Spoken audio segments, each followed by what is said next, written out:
Hello beautiful people, I'm Tossie with Kreenpananas Gaming. This game initially found itself on my radar while on the lookout for indie dev teams representing the part of the world I grew up in, the South Pacific. I came for the wombat, I stayed for the folklore-infused fantasy world.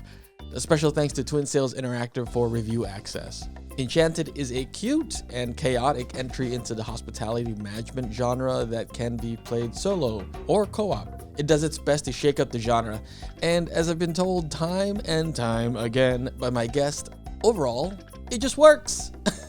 I spent majority of my time playing this game co-op, and while it was loads of fun, I'm not sure if it's something I would immediately recommend, at least not in its current state. But let's take a closer look because it might just be the kind of magic you need in your life right now.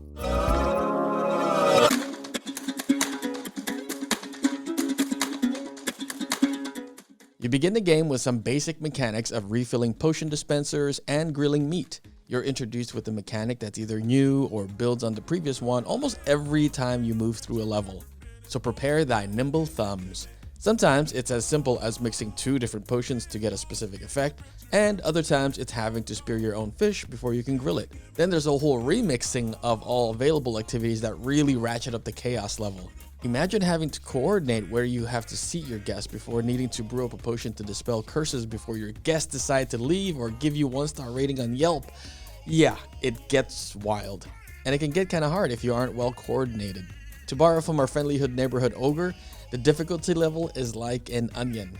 It has layers, with each layer increasing in difficulty. Several times in our playthrough, the spikes and challenges really surprised us. Sometimes it warranted a second or third go at a level until we got the number of stars we wanted to continue. I think the game does a good job dangling those stars in front of you in a way that makes you want to give the level another go. If you find yourself in the weeds with tasks, you can also call upon an AI companion. They're not always the smartest, but they can be helpful in a pinch.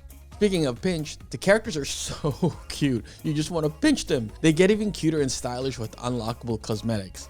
Completing certain challenges will unlock costumes, while in-decorations become available for purchases as you progress through the story.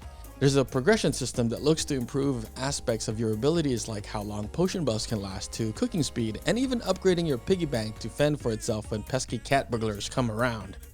There's enough there to give me the one more turn feel, you know what I mean? Did I mention the game is cute? There are wombats! And I would be remiss if I didn't tell you that yes, you can in fact pet the wombat. Well, brush the wombat, but that's like petting, right?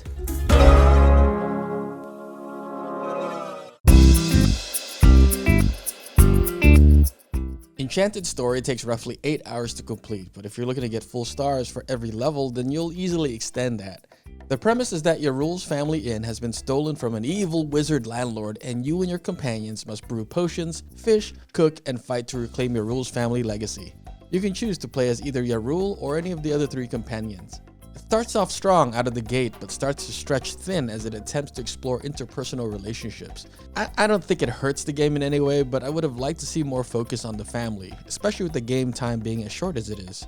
I really admire them for telling a story that mirrors injustices forced upon an indigenous and First Nation group. There are a lot of gems in the dialogue that made me chuckle because it's not unfamiliar in the social justice work I do outside of gaming. I really admire that they've woven inclusivity into the game. Not long into the game, you'll be requested to start seeding different tribes together to maximize bonuses, which is a nice change from other games where you're more or less rewarded for homogenizing to maximize profits. Against the Storm comes to mind.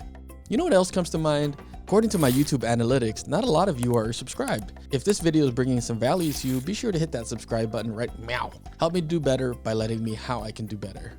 I'm looking forward to seeing y'all mix it up in the comments. And don't worry, it won't bug me.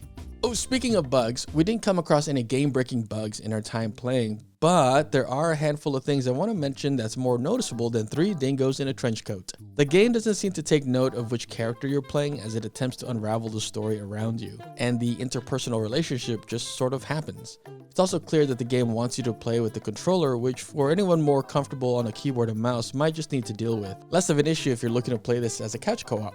As I mentioned earlier, the AI companion is a bit meh with their intelligence, which might pose an issue in later levels if you're playing solo. And finally, if you're like me and not super interested in getting the highest score, then there's not much in the way of replayability. On the other hand, if you want to entertain friends and family for a few hours and have a laugh over puns, of which this game has heaps of, then you're well on your way.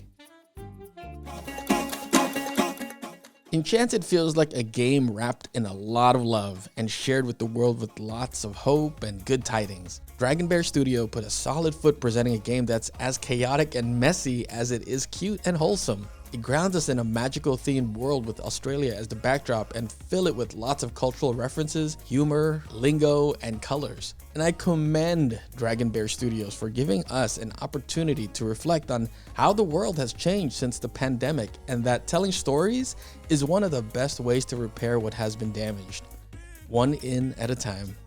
Here are some sweet notes y'all left me on my Dredge review.